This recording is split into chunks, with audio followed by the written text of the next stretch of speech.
Hey, everybody. It's your boy, Sean McLaughlin, at Option Sean on Twitter. Today, what's today? Today's Tuesday, August 19, 2025. Hope you're doing well. This is What Are My Options? This is a free-for-all show. It's basically office hours.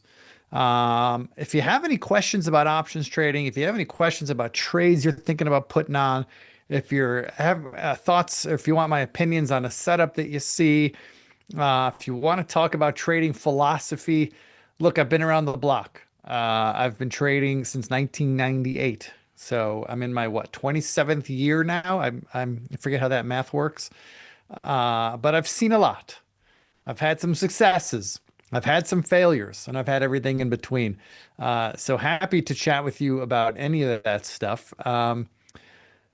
So yeah, this is a free for all, guys. I don't have a plan for this half hour. I budget a half hour for sure to hang out with you guys. We can go a little bit longer if you need it. If we get into some hot topics, we can go a little longer if we need to.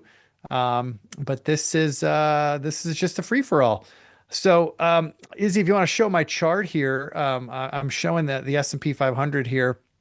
And we're seeing some red today, seeing some pullback off of the highs. I've got some high beta names that are not doing well. That's no fun. In fact, today I exited a trade that we did in All Star Options. I exited a trade in ICE, the Intercontinental Exchange. We were long some January 200 calls that we paid 375 for back, I don't know, so end of June, and the stock kind of churned sideways for a little while. Then it finally started making a move. It was looking good. I was feeling great about that position, but it ran out of steam. And you can see this horizontal line here at 179. 179 was my stop. And the way I do stops, guys, everyone does stops differently, but the way I do stops is I wait for the closing price. Call me old school, and I am old school in a lot of ways. I think the closing price is the most important price of the day. Back in the day, back when people used to read newspapers, nobody reads newspapers anymore, but back in the day when people used to read newspapers, the closing price was the price that got printed in the paper.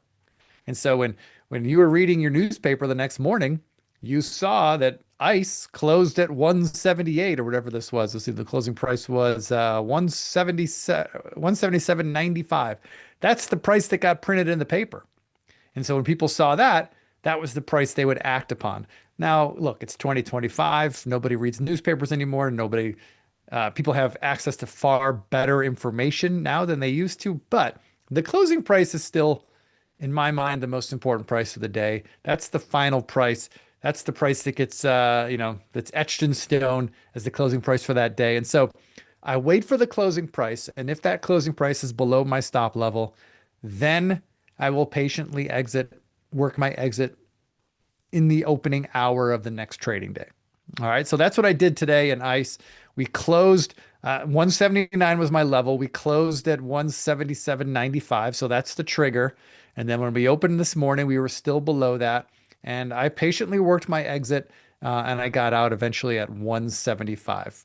Not a total loss, which is great. When I buy long calls, I like to think of it as a trade that if I'm wrong, it's very likely I'm going to lose 100% of my investment.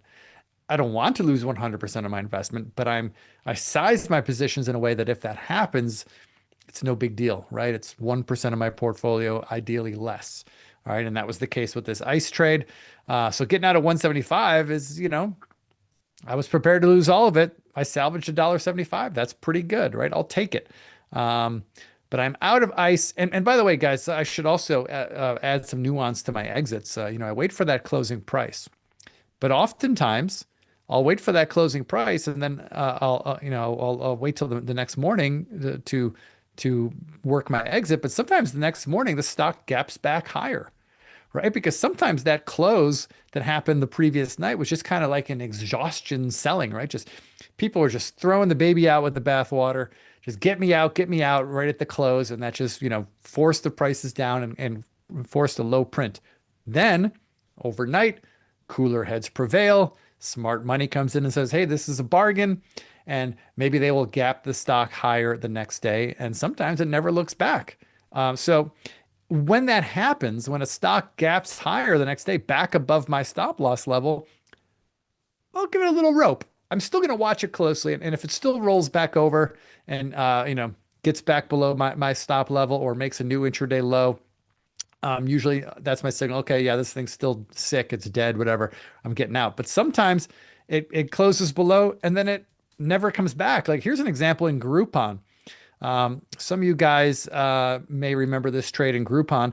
We got long October 25 calls back in April that we paid 220 for. And on this day right here, I think it was this day, May 6th. Yeah, I believe it was May 6th. Groupon closed below my updated stop level. Or no, it wasn't my updated stop. It just was my stop. It closed below my stop on this day, May 6th. And so I was prepared to exit it on May 7th, but as you get, it's kind of, let me zoom in here a little bit. See if we can zoom in and make this a little easier to see. So here we go. Right here on this day, May 6th, it closed below my stop level. But the next day, May 7th, it opened back just slightly above it and it kind of hung there. And so I was like, you know what? I'm going to hold on, give this another day. Well, did I know this thing was going to gap higher the following day? No, of course not. We did have earnings coming up. That was a thing. But I gave it some time and look at this thing. It just went on and ripped for us. Ended up becoming one of our better trades of the year. Sold half according to our plan here. Got out of the rest over here. Turned into a nice win for us. Not, could have been a much bigger win when we were up here trading around 40. This was looking like a really big win for us. So not the win I was hoping for, but still a very nice win. But that was an example where a stock closed below my stop level and I waited till the next day and I was patient with it and it held on. And there's other examples of this. And look, I would say the majority of the time when a stock closes below my stop, but the next day it's higher, so I decide to hold on. In the majority of those cases, the stock eventually rolls over again and I get stopped out, right? Probably, I've never done the math, but I'd say at least 75% of the time, it ends up being a loser anyway. And maybe I would have been better off getting out at the first signal, right? But every so often, one of those turns around and they end up going my way. And if one of those trades ends up being a huge winner, like just as an example, we were in ETHA recently. I don't know why the trade details aren't on here anymore, but we bought ETHA right on this breakout here, July 9th. And I got out right up around here. This was a trade that I did in my personal account. Let me dial that back. This is not a trade I did in All-Star Options. That's why the details are not on here. I got into this trade right on this breakout here, and I closed it on, was it April or August 15th, right here during this big red candle. Why did I close it? Well, that was expiration day. I had August options. Okay. But every once in a while, maybe you'll get one of those trades that really rips in your favor when you have a stock that you held on even after it closed below your stop. And look, I know sometimes not honoring your stop can be problematic for people, especially for stock traders, right? Because with a stock trader, you could lose a lot more if you don't honor your stops. The nice thing that options give us, especially defined risk option bets, is that you have a built-in stop. You have built-in protection. If you're sizing your trades properly, the way I advocate, and that is on a defined risk trade, you don't risk more than 1% of your account. Sometimes you can risk as much as 2, maybe if you're trading with a smaller account, but no more than 2. Please don't put yourself in a position to risk more than 2% of your account on any one trade. You're asking for trouble, especially with options, because options can go to 0 very quickly. Okay. If you size your positions properly, that gives you a little bit of wiggle room, right? Yeah, a stock may have blown through your stop level, and that sucks, and you might want to get out, but at least you've planned for the max risk right up front. Okay. So worst case scenario, the stock or the position goes to 0 and you lost everything, but that everything really only represents 1% of your account or ideally less. No big deal. You can come back from that. We don't want to suffer 100% losses. I hate when I lose 100%, but it happens. It happens often. And it's okay because I've built that in up front. All right, so enough with that rant. So I hope that was instructive to some of you. I see Dan Dubois. Hey, Dan, I see you in the chat. Dan, my friend from here in Colorado. Good to see you, Danny. Glad you're here, man. He's asking, do I ever trade options on futures? I have, Dan. I have traded options on futures, but it's not something I do often. Um, and I don't really have a good answer as to why that is. I just feel like my wheelhouse is stocks. I've traded futures before. Certainly, I ran a small commodities hedge fund where I traded nothing but futures, but I've never really traded futures options. Um, some of them I know are very liquid, and that's great. I know like ES options are very liquid, and oil options are very liquid, and gold options are very liquid. Um, yeah, I don't know. I haven't done it, and maybe the only reason is A, it's not my wheelhouse, and B, um, I have a trouble with the mismatch in the expirations, lining up the options with the futures month that are aligning that expiration. I don't know. I'm probably making a bigger deal out of it than I need to. But it's just not something I do, Dan. I'm not against it. Trading futures options is great. I know people who do it. I know people who do it very well. If you are a futures expert, Dan, I know you are a futures trader. I consider you a futures expert, Dan.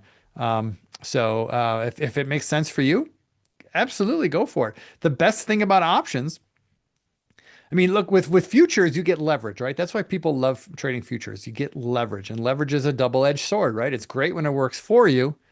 It can be terrible when it works against you.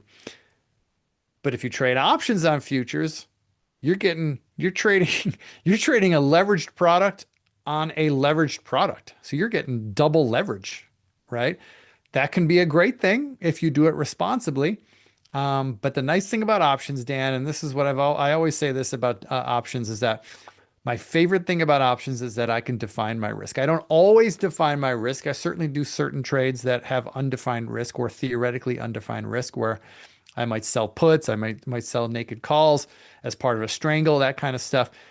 I do those trades. There's a time and place for those, but primarily, I'd say 90% of my options trades, maybe even higher, maybe even a higher percentage, are defined risk trades.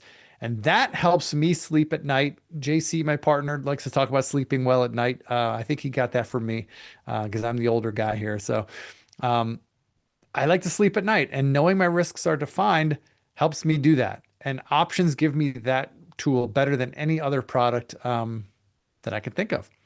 So, Dan, no, I don't trade futures options. I'm not against it.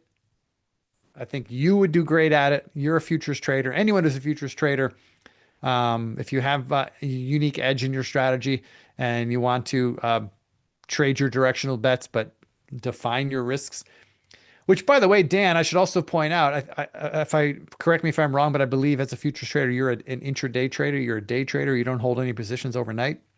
If you are a day trader of futures, you're probably not going to get as much of an advantage with the options because I think where options will be a superpower for a futures trader is for a futures trader who is holding swing trades, where they're holding the trades for multiple days, multiple weeks, because the options with the defined risk come into play for you very positively when you have an overnight gap that goes against you, right? Like if you're long gold futures and you're in it and you hold it overnight, and then overnight, I don't know, war breaks out or the president makes some crazy announcement about the Federal Reserve or who knows what, right? But something that affects gold, you could have a huge gap that moves against you that if you're holding a futures contract, you are effed, right? You are screwed. You're going to take a monster loss. That could happen. But with options, again, your risks are defined. So you're a lot more protected. So if you're a day trader, if you're an intraday day trader for futures, you should probably just stick with futures. You're managing your risks pretty tightly there. I assume you are. I hope you are. Um, Options really come into play for those who want to, manage risks that they can't control, right? Overnight gaps are things we cannot control, right? News flashes when the markets are closed, we can't control that. So that's where options come into play. All right. Enough on that. Dan, great. Glad you're here, buddy. Glad you're here. Okay, I see Jackson had a question here, some tickers he wanted me to look into in no particular order here. Well, you do mention at the end there, GD coming out of a base and a defined consolidation area. Is it sexy? He wants to know. Sexy.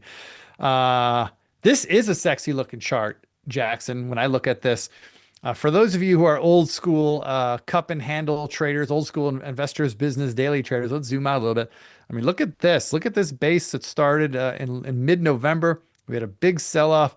Stock lost about, I don't know, 20% or so. Mucked around for a while, climbed back up the base. We had a gap. I'm going to guess this is an earnings gap. And now we're doing a high consolidation. This looks like a high handle right here. I mean, maybe if we do this on a weekly chart, maybe this will be a little cleaner. Let's check out on a weekly chart. And it's not so much cleaner on a weekly chart, but you could clearly see this base, and I got a little high consolidation here. I think this is a very sexy chart. I would like getting involved in this thing. Let's go back to the daily chart to zoom in. I think if we get above, I don't know, let's call it 318 area. If we get above 318, that feels like a really positive development for this stock. Let me flip my screen here to my other program where I could show you guys volatility. This is my Thinkorswim platform. Oh, of course, it's frozen. All right, we're not going to use Thinkorswim today, guys. We'll have to fix that. We'll have to mess around with that another time. Um, but volatility, I imagine, is very low here in GD. So with volatility, and why do I know that? I have a hunch. I can't pull it up right now, unfortunately. I have a hunch that implied volatility, meaning the pricing of options is going to be very cheap here. I have a hunch for two reasons. Number one, this gap that we had here on July 23rd, I'm pretty sure that was an earnings gap. So post earnings, implied volatility tends to come down, right? Tends to come down post earnings because that's a binary event that people were hedging risks for. So people were buying up the price of puts, maybe for protection to their longs. People were bidding up the price of calls for speculative bets, thinking that maybe GD will rip higher. And in fact, anyone who was here in early to mid July, buying calls in anticipation of an earnings pop, they paid probably high premium, but it probably paid off. Certainly, if they got out in the day or two after earnings. But so earnings is out of the way. That's number one. So volatility has likely come down. There's no binary risk event out there that people are worried about. That's number one. Number two, we're consolidating. When stocks consolidate, options traders tend to just fall asleep, right? They're like, the stock's not moving, it's not breaking out, it's stuck, it's going sideways. Theta drag becomes a problem for anyone buying calls or puts in a situation like this as the value of the option slowly decays as they approach expiration. So implied volatility just kind of gets low and people kind of fall asleep. And then generally, of course, we got VIX. The volatility index has been making new lows over the last few days, right? So all those things tell me that implied volatility is very low. And so, man, I think I don't even need to look at the option chain. I could tell you my gut is probably right on this. If this stock gets up above 317, 318, you could probably just buy some slightly out of the money calls, get a really good price for them and ride this thing. This thing could rip, $50 from here, right? We could be in the high 300s on a breakout. So I like the GD. I like the GD. What other tickers were you talking about there? SNPS, what's that? Synopsis. Similar chart to GD, similar chart. Basing for most of the past year, a little high consolidation here. I think you can kind of jump the breakout at, above 635. The thing about this stock here, though, it's an expensive stock, even more expensive than GD. This has got a 600 six and change, right? A six handle on this thing, 600 and change. That means just in absolute dollar terms, call options are going to be expensive, right? They may not be expensive in volatility terms, but just absolute dollars, it's going to cost you some money, right? So what you can do, you know what? Let me try something. I don't know if you're going to be able to see this, guys. Let me move something. I'm going to move this over here. Okay, so I can see options prices on a different screen. So sorry, I can't show it to you. We'll figure this out for the next episode. But I'm just looking on another screen here on a different platform. And I'm looking at SNPS. Actually, real quick, I'll just go back to confirm with GD. Yes, the implied volatility is at the lowest levels it's been all year. So options are going to be cheap in volatility terms in GD. All right, enough on that. SNPS. Volatility is rising a little bit, mostly because we've got earnings on deck. Earnings probably in the next week or so. So volatility is rising. So you got two things going against you in a stock like this. You got high absolute volume or value, right? $600 a share. So that's just going to make options pricey just because of that. Then you got rising implied volatility. So in volatility terms, SNPS is going to be more expensive. So you got those two things working against you. So if you wanted to buy this, if you wanted to position in a stock like this, I would recommend doing what's called a bull call spread or a call vertical spread, right? A debit call vertical spread. So what a bull call spread means is you will buy let's say we're going to buy a slightly out of the money call. So maybe buy the 650 calls, right? But again, these are going to be expensive. In fact, like let's just look at October options for no particular reason. But if I wanted to buy the 650 October options right now, the 650 strike, they're going to cost me about $22 a contract. So for one contract, that $22 per contract equals $2,200 out of my account. That's how much I'm risking, right? That this stock could crater on me, and that $2,200 I paid for that one contract could go to zero. Now, if you're trading with $1 million account, fine, no problem, right? But if you're trading with a $100,000 account, which I know many of you are, or if you're trading with a smaller account, maybe a $50,000 account, risking $2,200 on one contract to me feels irresponsible. All right. So even if volatility was cheap, you're still spending 2,200 bucks, right? So you could use a bull call spread to cut the cost of that trade. You can still participate in some upside. Your upside will be capped. That's the trade-off, right? There's only so much you can make. You can't make any more, but you could participate and do it at a much lower cost. So for example, again, I'm sorry I can't show this on my screen, but if I'm long the 650 calls in October, I could sell the 700s against it. I could sell those for about $8. Okay, I'm just kind of approximating here. So if I bought the 650s, let me put this together on my screen here for me. If I bought the 650s and sold the 700s, now instead of paying 2,200 to participate in a upside trade, now it only costs 1,200, like 12.75, $12.75 for the one lot, which equates to $1,275. So I've cut my out of pocket roughly in half. Excuse me.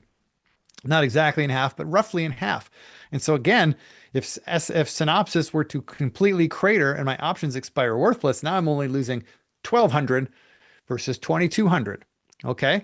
This is an extreme example because this is a very expensive stock, but that's what a bull call spread gives you. It gives you the ability to lower your cost of participation while still giving you the potential to earn upside up to 700 bucks a share, right? So you're long the 650s, you're short the 700s. The most that spread could be worth is 50 bucks. That's the difference in the strikes, right? If I'm long the 650s, short the 700s, that's 50 bucks. That's the difference there. That's the most that spread could be worth on expiration day if the stock is above both strikes, right? If I paid 12.75 for that, if I get close to 50 bucks, I mean, what did I do? I more than tripled my money, right? Great trade. It comes with the cost of the upside, right? Now, my favorite trade in the world, I talk about this all the time. My favorite trade in the world is just to buy long calls when volatility is cheap, kind of like in that GD trade, right? Because if I buy long calls, I have the potential for unlimited gains. The stock could go to the moon, as the kids like to say, right? It could go to the moon and I'm riding the whole way, profiting the whole way, no cap to my upside. Those are my favorite trades in the world. I don't always get to put them on because of reasons like this, right? We have an expensive stock or volatility is too high. If volatility is too high and you buy calls, you're swimming upstream, right? Because what do we talk about this all the time? Implied volatility mean reverts, and it mostly mean reverts from high levels down to low levels, right? So if we have a spike in implied volatility, why does volatility spike to begin with? Why do options prices rise? Like a stock could be going sideways, not changing at all, but you might see the implied volatility increase over time, even though the stock is going sideways. Why does that happen? Why are people paying more and more for options prices in a stock that's going sideways? They'll do that because there is a known risk. There's a known binary event coming up. Earnings is the classic example, right? There's earnings coming up, and maybe this stock has a reputation for making big moves in either direction coming out of earnings. And so people will pay up. They'll pay more for puts to protect their longs. The shorts will pay more for calls to protect their short positions. Speculators will pay more for calls and puts depending on which direction they're leaning. All of those things raise the prices for calls and puts. Maybe there's some geopolitical uncertainty, right? We've seen a lot of that lately. Whatever the reason is, market participants are either afraid, they're fearful, or they're just feeling extra speculative. They're willing to really go out on a limb to take some risks. Okay. Well, once that binary event that everybody's worried about, whether it's earnings or some political uncertainty or a new product launch, whatever that is, once that information comes out and once it's known, well, we're humans. We adapt. We adapt to things. We adapt to the new normal. Even if the news that comes out is bad or scary, right? We humans, we're going to adapt to that new reality, whether it's a good reality or a bad reality. And when we adapt, when that becomes the new normal, the fear premium comes out of options. All right. Put prices will get cheaper. Call prices will get cheaper. We all just get used to whatever is the new normal. And so implied volatility tends to mean revert. Knowing that, if I buy calls, if I'm really bullish in something and I buy calls when volatility is very high, even if I get the direction right in the stock, that's going to help, but it may not help as much as I think because the implied volatility premium is going to come out of those options. As the uncertainty comes out and the call premiums go down, even though my stock is going up, I'm probably not going to earn as much in my calls as I thought I would because I'm swimming upstream against the declining volatility. Implied volatility is the biggest driver of options prices, certainly out of the money options, right? So we're looking at this SNPS, which is on my chart. If it's at if it's at 615 right now, we buy the 650 calls and the stock goes to 675 coming out of an earnings event, right? Well, great. My calls are now 25 bucks in the money. So I'll have $25 of intrinsic value. But so much of that premium is going to come out of those calls. A, because the stock is way in the money now, but also the fear premium is going to come out. So whereas I thought like if I own those 650 calls and now the stock's trading at 675, whereas I might have thought that those options would be worth 40 bucks or 50 bucks. Well, when the premium comes out and there's only 25 bucks of intrinsic value in those calls, maybe those calls will be trading at 30 instead of 40 or instead of 50, right? So I'm saying all this because I'm telling you guys that we have to pay attention to implied volatility. Implied volatility matters when you're buying options or when you're selling options too. I like to sell options. I like to be net short options when implied volatility is high. It doesn't always work, but I'm betting on that mean reversion. All right, so enough on that. I hope that was helpful. Let's see. Jess World, I hope I said that wrong, or Guess World says, is a put debit spread the same as a call debit spread, except you are expecting price to go down? Can you do an example of a put debit spread? Yes. Well, no, they're not the same. Same concept, but different direction, right? A call debit spread is what we've been talking about here with a Synopsis, right? We buy the 650 calls, sell the 700 calls. We pay 12 and change for that. That's a debit spread. That costs money. That money's at risk. We could lose that money. It could go to zero, but that's it, right? That's our defined risk. A put debit spread is the same thing, just going in the other direction. A put debit spread would be in the same trade. Say we're bearish. Maybe we buy the 600 puts and we sell the 550s. Okay. That would cost us a debit. That would cost us, let me go on my platform over here. Again, sorry, I can't show you guys this. This is frustrating. But let's see. If I buy the 600 debit spread and sell, or buy the 600 and sell the 550s, that's going to cost me $14.85 debit, right? That's money out of my pocket. That's the most I can lose. And if Synopsis does not fall, I'm going to lose everything if I hold that trade until expiration, right? So yes, Guess World, they are similar in the fact that they're debit spreads, and if both options expire worthless, then you're left with nothing. It's a zero, okay? Your upside is capped.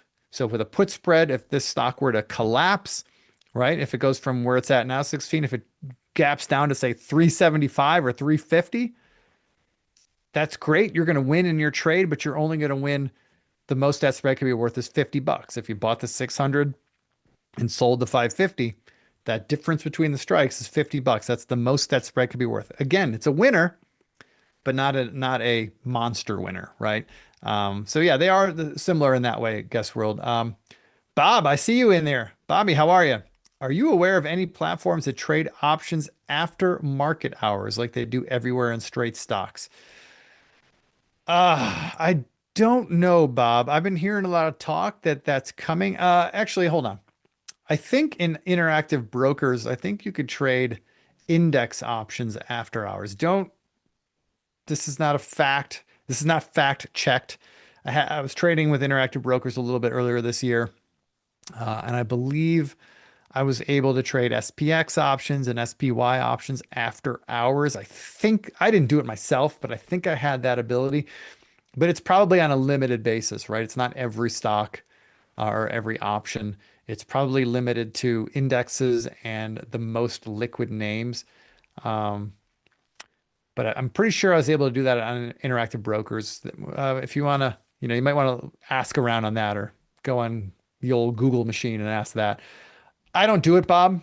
Not yet anyway. If we get to the point where we do have year round, or sorry, 24-hour options markets, I don't know. I'm conflicted on that, guys. I don't love the idea of 24-hour trading. I know you can do it in crypto, and that's great for people who do it in crypto.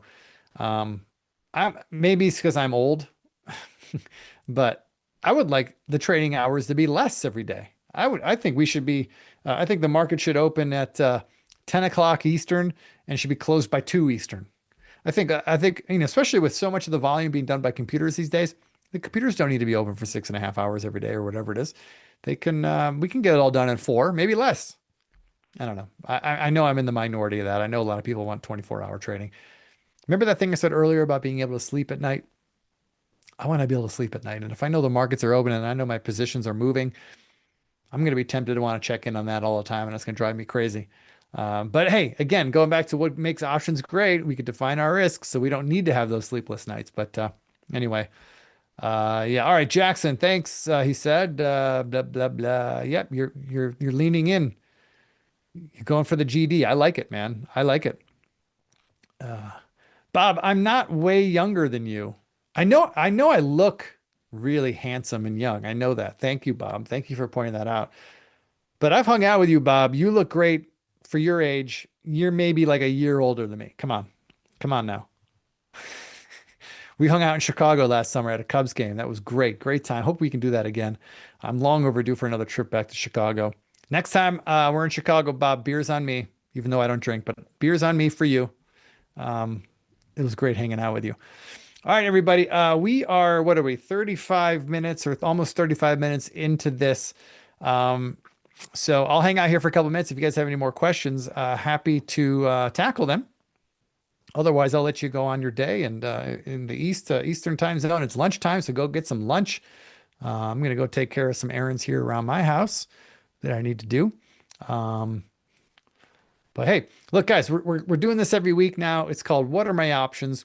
This is basically intended to be, like I said at the top, in office hours, right? I'm not coming here with a plan. I'm here to talk about whatever you guys want to talk about. Potentially, I'll go on some rants like I think I did today, and I apologize if that was too long. Um, but look, we're building community here, right? That's the big thing. Um, I'm big on community. I think you guys know that. For those of you who know me, I'm big on community. I think all of us benefit from interacting with each other. We learn from each other. Nobody has all the answers. I don't have all the answers. I think I do sometimes, but I definitely don't have all the answers. And I've benefited greatly in my trading career from talking to other traders and bouncing ideas off other traders. And I know this is kind of an impersonal medium here. We're on YouTube and you guys have to type your questions in the chat. I wish we could do this in person. That would be great. But look, being here, chatting with each other. If you guys are in All Star Options, the service that I run at All Star Charts, we have a chat room for subscribers, and a lot of people are in there chatting, not just me. People are sharing ideas and offering support to other people, cheering them on when they're doing well, and offering consolences when things aren't going well. That's so important, guys. Here in Colorado, I run a traders meetup group. We get together twice a month, and I'm in the middle of forming a newer, more intimate group for really deep diving and the shit that we traders go through on a regular basis. So I'm big on community, guys. This is one of the reasons why I wanted to do this, to start doing this. So I'm here to share as much as I can. I'm here to reflect back to you whatever I can. And I think we could all benefit from that. And I see some people in the chat, Richard helping out with the 24-hour trading. Richard, I know that those guys, Robinhood and Interactive Brokers and Schwab, I know they offer 24-hour trading for stocks. I think the question though was, do they offer 24-hour trading for options? Maybe they do. Richard, maybe if you can confirm that, that would be great. Um, Dave says, nah, Sean, your rants tend to be instructive. Well, thank you. Thank you. One of these days I'll do a rant that'll piss you off. I promise. And you can call me out on it. Please do. Uh, One hole asked me a couple questions here real quick. Let's get into these. What flags someone or something as a bad source for you? Ooh, that's a good question. And I don't know if I have a one answer for that one hole. You know, when it comes to bad sources or bad information, I think you really just have to trust your gut. We know our insides, our unconscious, our guts, whatever you want to call it, we know more than we think we know. And when you're interacting with somebody online or even in person, and you can't quite place what it is that they're doing that makes you feel uncomfortable, the fact that you feel uncomfortable with what they're sharing or what they're saying, that's information. And that's something I've actually tapped into a lot lately. I've been more so, I should say lately. So I've been tapping into my intuition more so than I ever have. Maybe it's, you can call it getting old, age, whatever, wisdom, I don't know. But there are certain times, and I can't explain it, but there are certain times when I'm interacting with certain people or interacting with certain products or interacting with certain ideas that I'm reading online. And up here, maybe it makes a little sense, right? I'm like, oh, okay, rationally, this makes sense, whatever they're saying. But in my heart, in my gut, in my legs, I feel something, right? I get a little uncomfortable. I get a little squirmy. I get a little sweaty. I don't know what it is. It's always something different. But guys, listen to our bodies. Our bodies have wisdom. I'm sorry, I don't mean to get all woo-woo on here. I think I'm going down a woo-woo level here. Um, but our bodies know things. And I've learned to start listening to my body more. And I could tell you, I mean, perfect real world example for me when I'm trading, when I have a lot of risk on, there are times when I start getting real uncomfortable with it. I can't say why. I don't know why. Like my positions are working. Market looks like it's doing well. The only price pays, right? The prices don't lie. I'm following prices and positions are going my way. But I start getting a little edgy. I start getting a little, I get chills. This is real life, guys. This happens to me a lot. And this fact, this happened to me 3 weeks ago. For those of my friends in Colorado who are at my trader meetups, we had a trader meetup up in my hometown or where I live, and everybody came up there. It was a great meetup, and I had a whole bunch of risk on. It's doing really well. It was like in the middle of July. I was having a great July, right? Probably one of the best months I've been having in a long time. Just holding on to a lot of winners. And I was talking about my positions with some people, and I remember telling a few people that I was having kind of a intimate conversation with. I said, guys, I got a lot of risk on and I feel uncomfortable about it. I don't know why, but it's just, I'm feeling it like, you know, and I just knew, I don't know anything, right? I can't predict the future, but I'm like, I feel like I need to take some risk off. I hate taking risk off when things are going well because maybe they're going to keep going well. And maybe these big winners are going to turn into monster winners. And I don't like that feeling of leaving money on the table. But I just had a feeling. My gut was nervous. I was getting a little sweaty. I was getting a little just squirmy about it. Lo and behold, I think within a day or two of me having that, expressing those feelings with my fellow traders, lo and behold, my portfolio, everything rolled hard. Even though the S&P was making new highs for the next few days. I mean, right here, let me pull up the S&P chart on my screen here, Izzy, if you want to bring this back up. Right in here, I mean, visually, I can show you July 22nd, July 23rd, July 24th, right in this range here. When the S&P was making new highs every single day for like 5 days, during this window here, I was getting nervous. I think it was on this day. We had a big gap up and I was riding some really big winners on this day. This was July 23rd. Let me zoom in here. Yeah, it was on this day. Big gap up. I think that was the night we had our trader meet up and just telling everybody like, yeah, man, I'm sitting on some really big winners. I got, my portfolio is doing great. I'm having the best month I've had in a long time, but I was starting to feel uncomfortable. And on these next like 4 days, S&P continued to make new all-time highs, but what the indexes were masking is that my high beta, highly speculative names, for whatever reason, all got whacked big time. They were still profitable positions, but man, the cream came off the top of a lot of my big open positions. And so even though S&P was making new all-time highs, I was down big for like 3 days in a row. Gave back a lot of my open profits. Now, did I say when I was over here and I was at new all-time highs, was I predicting the future and saying I need to take risk off?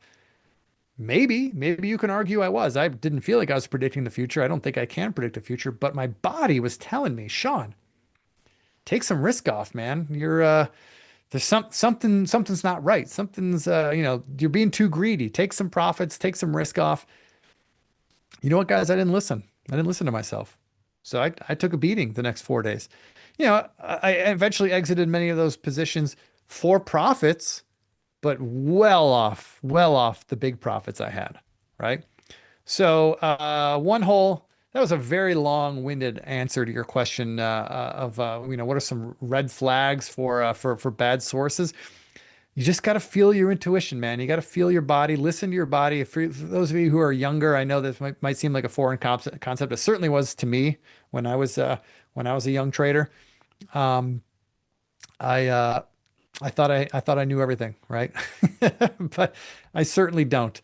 But learn to tune into yourself, however you get there, right? I get there through meditation. I get there through gratitude. I get there through journaling. I do some other things, right? Your things are going to be different. Your things might be exercise. Your thing might be hiking. Your thing might be talking to people, whatever. But find ways to tap into your intuition and hold yourself accountable and listen to it. All right. Okay. One hold. I think I answered your. Oh, you had another question. As you grew in your career, how did you decipher what's a good resource and what's not? I think I answered that. Okay. You also went on to say in Taleb's book, he says the gut feel is from experience and the experience kicking in without us fully knowing, like firefighters having a bad feel before the building class. Yeah, I'm with that 100%. Nassim Taleb, say what you want to say about Nassim Taleb. Some of his books are very insightful, very philosophical, and I connect with a lot of what he says. Ba, ba, ba. Okay, last thing here. Our fun rule in deposing anyone was if they didn't own dogs or power tools, we were skeptical from the get-go. I do own a dog, and I do own some power tools. I'm not a power tool guy, unfortunately. So I don't know, Ranger, maybe you shouldn't be listening to me. I got a friend down the street. He's got like this garage with like every power tool you can imagine. Like that guy's, Tim the Tool Man, right? You guys remember Tim the Tool Man? Tim the Tool Guy. Forget, I never actually watched that show, but he's got everything. And whenever I go into his garage, I'm like in awe. I'm like, oh man, look at this. This is a real man's garage. I don't have a garage like that. All right, folks. I think I've exhausted all your questions. I think I've exhausted all your tickers. This has been fun. We covered a lot of ground here today, more than I expected. This was awesome. So thanks for tuning in, guys. We'll do this again next week. Same time, I believe, Tuesday, 11 a.m. Eastern, 8 a.m. Pacific. I think that's going to be our new home going forward. We're still kind of figuring this thing out. We got a lot of programming happening on Stock Market TV, so we're trying to jumble everyone's schedules and make sure that we have time for all the great content that we want to share. But thanks for tuning in, guys. I'll talk to you again on Thursday. I got my options jam session where we review action amongst the trades we have open in All-Star Options. We review all the trades we recently exited, any trades that we may have made adjustments to, We update stops on some positions that are working. We review new trades that we've put on over the last week. All that stuff. So it's for all Star Options subscribers, but it's open to anybody. You can all watch. I think it's instructional. I hope it's instructional to everybody. So hope to see you there. We'll do that on Thursday. So hope to see you then. All right, guys, I'm out of here. Until then, see you next time. Be well. Take care.